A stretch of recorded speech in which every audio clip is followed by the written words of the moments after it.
Well, that's a So compliment. I have to send it to him, man.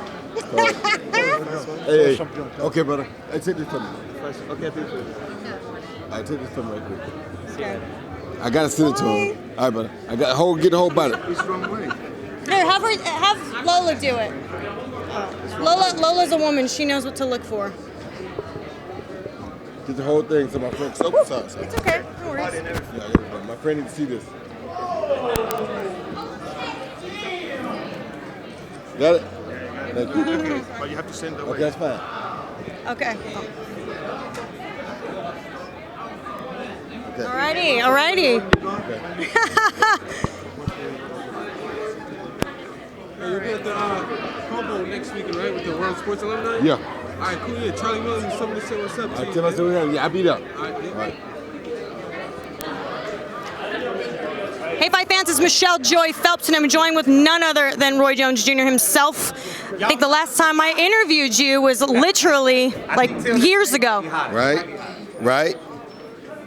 How are you doing? Doing well. How you doing? I'm good, thank you. You had a great night tonight. Congratulations. Thank you very much. My man Nordine did his thing. I was very happy because that was boxing at its best. To me, that was like, technically, that probably was the best fight of the night for me because I saw these two guys, they have 5 Olympic experiences between them.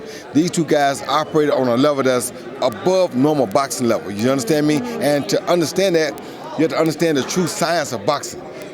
Boxing, as far as pound for pound type boxing goes, that was the best fight I've seen in a long time.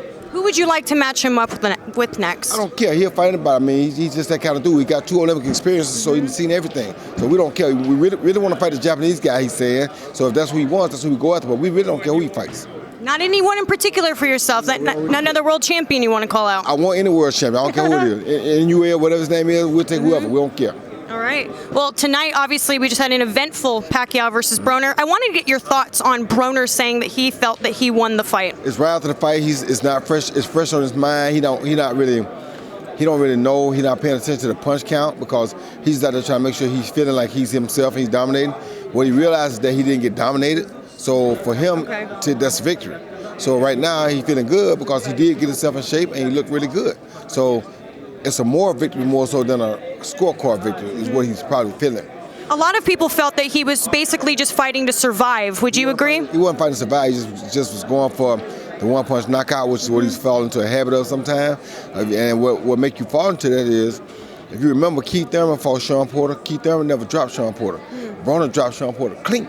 And Broner ain't supposed to be a puncher like that. So you know he got punching power, and he knows he got punching power. So sometimes good fighters fall into that trap of knowing that they can punch, and they hope to just hit everybody one time and knock them out. Being a former fighter yourself, a trainer and an analyst, what would you say to him that he would need to work on for his next fight? Just got to let his hands go. Got to throw more punches. You got to work on that. If the knockout don't come, you still got to win the decision. You can't just completely rely on the knockout. You got to be making sure you're winning the fight up until if a knockout comes. When I was coming up, they always taught me never to go looking for the knockout. Let it just happen. So you just try to win the fight, win every round, round by round. Then you'll find yourself in a better predicament. It seems to be the same story, though, because because nobody's making him understand what's really going on with him. So it's hard to reach a guy sometime when he don't feel like he's losing or he needs it. And right now he still don't feel like he needs it, so it's hard to really reach him. But if he ever gets to where he'll sit down and listen or look in the mirror or talk to somebody to tell him the truth, then he'll get it. Right now he's still not getting it for some reason. Well, now that the HBO telecast, unfortunately, is no longer showing boxing, has there been any offers made for you? No. Maybe some DAZN action? No, I haven't done anything yet. Just waiting around to see what happens, you know?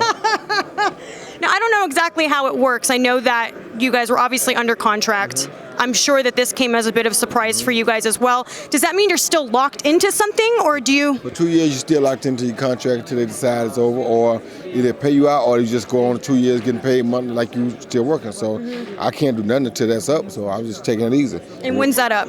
Well, it all depends. If they decide to pay me all of it up front, then it can be over within the next 2 or 3 months. If they choose to carry it out 2 years, then it'll be 2 years. I don't know. Roy, we're just kicking off 2019. Is there a fight in particular that you would like to see get made? Oh, made? I got one made already. Danny Jacobs and Canelo. That's just you just don't know how good that makes me feel. So, I mean, that's the kind of stuff I like to see. So Who wins? I don't know. It's a tough fight to call, but I would also like to see, I do want to see Fury versus Wilder again, and I do want to see the winner of that fight, Joshua. That's a great fight too. So, Well, yeah. Wilder just said to me today, actually, I caught him ringside, and he said that it's likely to happen in May here in Las Vegas. That's good. And I also want to see the middleweight Charlo brother fight Triple G. So it's a lot of fights out there to be made. Yeah. Yeah.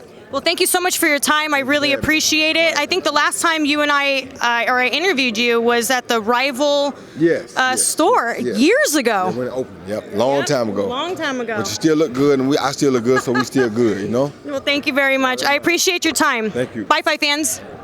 Hey, Fight fans, it's Michelle Joy Phelps. If you haven't already subscribed to our YouTube channel, make sure you do so by clicking this icon right here, or else.